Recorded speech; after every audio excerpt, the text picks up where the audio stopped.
Well, shooters and reloaders out there, Fortune Cookie 45LC coming to you from the Hot Lead Zone.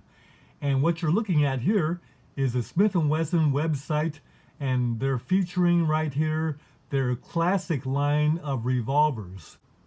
What Smith & Wesson did with their classic line is to give the shooters of today an opportunity to buy a classic revolver made from the pattern of the past and allow the company to maintain the handwork and craftsmanship of the past into the future. And so here's their current line of classics, and it includes right there on the left the model 27. So we go ahead and open this up. There it is. Gives the specifications. What it doesn't say is the weight of the revolver is about 3 pounds, somewhere around 48 ounces. So of course, if you look under purpose there and on the lower part of the description, you'll see collector's interest, competition, recreation, home protection, and handgun hunting. It doesn't say concealed carry or even open carry because it's a big revolver and heavy. It'll weight down your belt.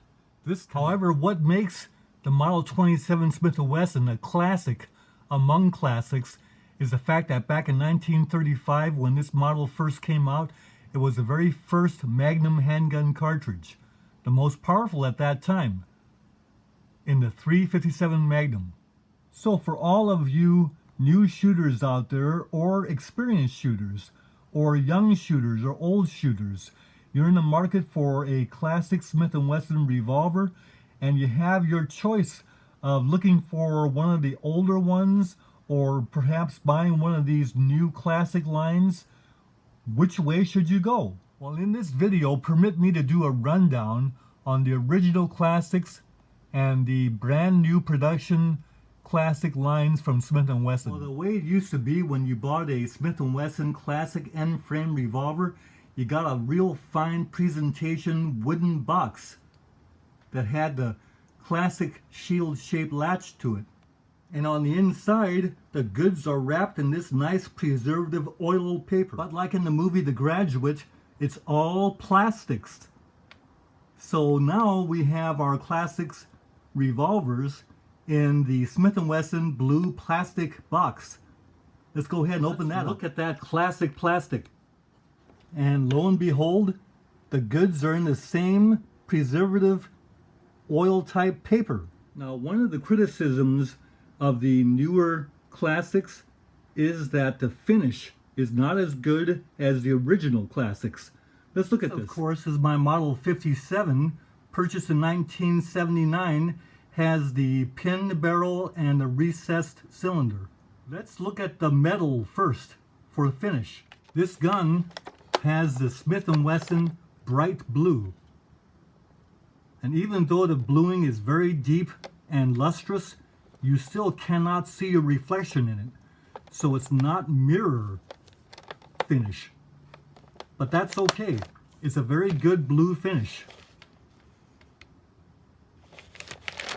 Now, some posters have said that the new classics are not as good in bluing or the polishing of the metal.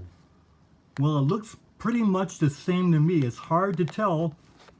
If you use a microscope, you might be able to see a very tiny improvement with the original classic. But to be fair, they sure look pretty much close and identical to me. Now, what is unfair though is to compare the finish and bluing on the original registered Magnums that were first made. The first 5,000 pistols made were immaculately polished and deep blued. Those finishes were really superb. But since then, this is the finish that we get, the bright blue by Smith & Wesson. Still a very good blue. Now, the fitting of metal to metal in the crane and frame fit there is rated as excellent. The side plate fit is excellent. The quality of the barrel is very fine barrel, well finished barrel. The little lock there that everyone hates I just ignore that. I'm not going to use it.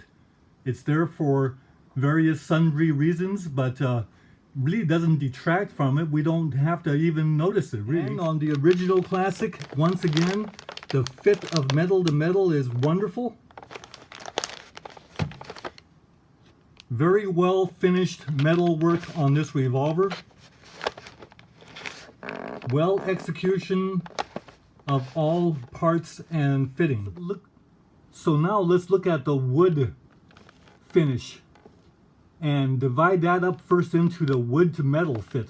And notice that the fitting of the wood to the metal is very even. It's not perfect, but it's pretty darn good.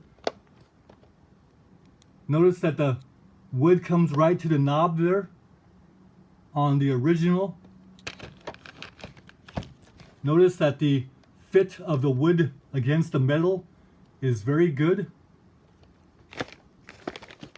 That's the wood to metal fit. Now on the new model, the new Classic, notice that the wood does not go up to the knob.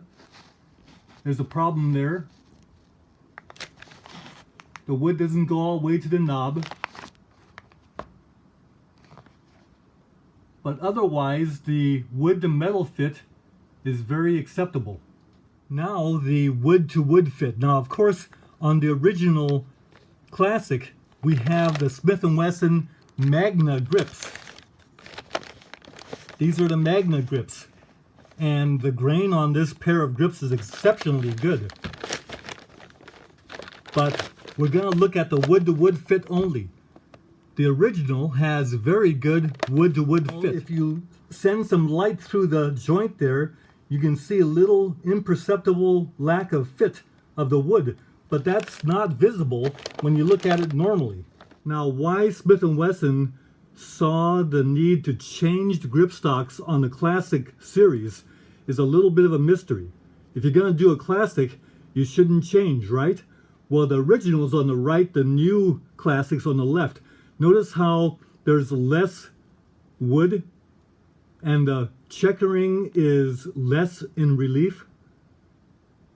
The grain and quality of the wood is rated as equal. No doubt that shooters with smaller hands will appreciate the newer design though. Now some might say that the newer design of the new Classic is better because it's already cut out for speed loaders.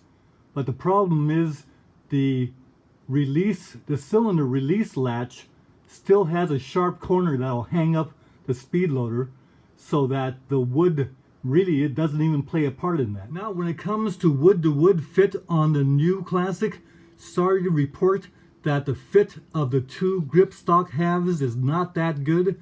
You can actually drive a Ford 150 right through that opening right there. And there's also an opening between the halves that's greater than the old model, so that the fit isn't that good. Notice that the grip halves are all the way together because right there where the bend of my thumb is, the wood is actually fitting together there. But when you move toward the trigger guard, it opens up. When you move toward the bottom of the buttstock, it opens up. So the wood to wood fit can really be improved. Now cylinder action is fine. And here is the fine Smith & Wesson trigger pull. Very light, very crisp. It almost goes off without even having to really think about it. Just apply a little bit of pressure and it just goes snick. And of course it's a safe trigger also, light and safe. And when you do double action, it's a smooth pull. So you can do the straight through pull nicely. This is the old Classic, or the original Classic. Now the action of the cylinder is just as good on the new Classic. However, the trigger pull is nowhere as nice because it's heavier.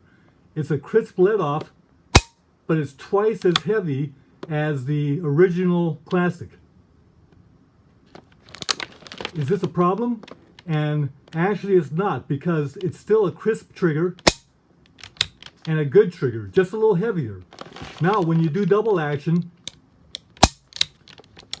there's a little bit of loading up right at the very end,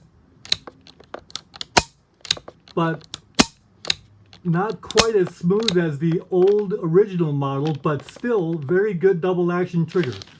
So even though it's different, not quite the same as the original Classic, I would still rate this trigger as a good trigger, either way, single action, double action. So there's really no advantage there. For those who are wondering why I bought this new Classic Smith & Wesson Model 27, the reasons are, this is still a Model 27, very desirable gun, very fine gun, and I'm looking forward to shooting it. But it's also nice to get something that's new instead of something that's secondhand. Plus, never hurts to buy American.